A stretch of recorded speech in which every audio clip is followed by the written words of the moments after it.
আসসালামু আলাইকুম গাইস। ওয়ালাইকুম আসসালাম। তো আপনারা সবাই কেমন আছেন? আলহামদুলিল্লাহ, আমিও ভালো আছি আপনাদের দোয়ায়।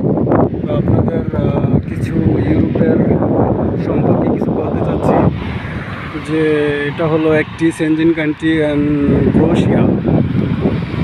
তো আপনারা যারা ক্রোয়েশিয়া আসতে চাচ্ছেন তাদের জন্য আর কি কিছু আপডেট নিয়ে আসলাম নতুন অবস্থায় আপনাদের মাঝে। দেখেন, আসলে আপনারা অনেকে জানেন ক্রোয়েশিয়া কেমন একটি দেশ। তো আসলে ক্রোয়েশিয়া একটি সুন্দর একটি দেশ। দেখেন, রাস্তাঘাট বেশি লোকজন নাই, ফাঁকা। তো এদিকে মনে করেন বাড়িঘর আপনাদের সব ছোট ছোট, বেশি বড় না আর কি। তো যাই হোক, আপনাদের মাঝে একটি আপডেট নিয়ে আসতে চাচ্ছিলাম যে আমাদের ভাইদের জন্য যারা ক্রোয়েশিয়া আসতে চাচ্ছেন। তো আসলে আমি ক্রোয়েশিয়া নতুন আসছি, তো আপনাদের কিছু ভিডিও আপলোড দেওয়ার জন্য আর কি ভিডিওটা করা। তো অ্যাকচুয়ালি আপনারা যে ভাই সকলেরা এই ক্রোয়েশিয়ার জন্য ফাইল আপডেট এবং জমা দিতে চাচ্ছেন তাদের জন্য আর কি ভিডিওটা।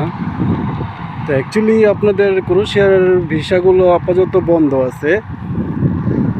তো আপনারা যারা ফাইল জমা দিবেন তারা একটু বুঝে শুনে দিবেন, ঠিক আছে?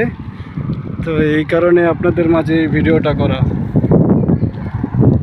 আসলে আপনার ক্রোয়েশিয়া একটি সুন্দর একটি দেশ, নিঝুম, ঠান্ডা। তো আমাদের বাংলাদেশের মতো না আর কি, ইউরোপ কান্ট্রি এটাকে বলে আর কি। তো আসলে আমরা জানতাম না যে ইউরোপ কান্ট্রি এতটাই নিঝুম থাকে।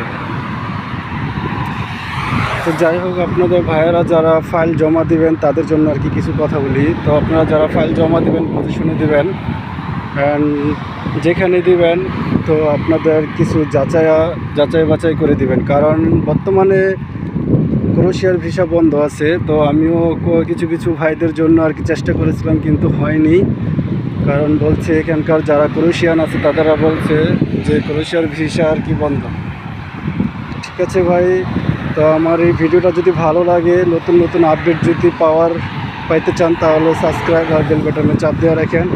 আমি আপনাদেরকে নতুন নতুন আপডেট দেওয়ার জন্য চেষ্টা করবো ইনশাল্লাহ। ওকে, আসসালামু আলাইকুম।